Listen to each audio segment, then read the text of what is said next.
nagbunyi tayo, ano, lalong-lalo po dito sa Washington DC, sa Maryland, dito sa Virginia, at dito sa New York at sa buong mundo, ano, ang pagkapanalo nito ni Alex Ayala, lalong-lalo ito yung first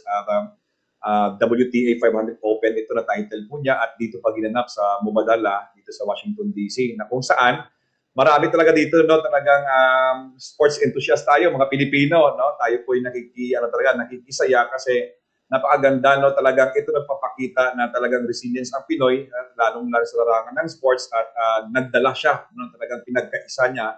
ang mga Pilipino po dyan. Kaya sumugod talaga, no, hindi po ito inantala ng ating mga kababayan.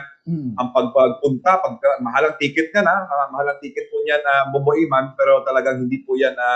ay inantala ng mga Pilipino na bumili at para sumuporta sa ating nag-iisang Alex Ayala. At hindi rin ininda kahit umulan, talagang kahit na-postpone man ito, hinintay natin at ganoon din pumunta pa rin ang ating mga kababayan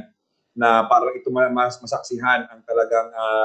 once in a lifetime ito na kampyonato, lalong-lalo na ito po ay mag-aangat sa ating bansa at lalong-lalo na po sa ating, it is a national pride, no, na kung saan tayo po kinikilala sa buong mundo, hindi na po ngayon sa larangan ng boxing na ang ating legendary Manny Pacquiao, ito po ay talagang grabe ng pag-angat ngayon ng Pilipinas sa bandera po sa pangunguna nito ni Alex Ayala.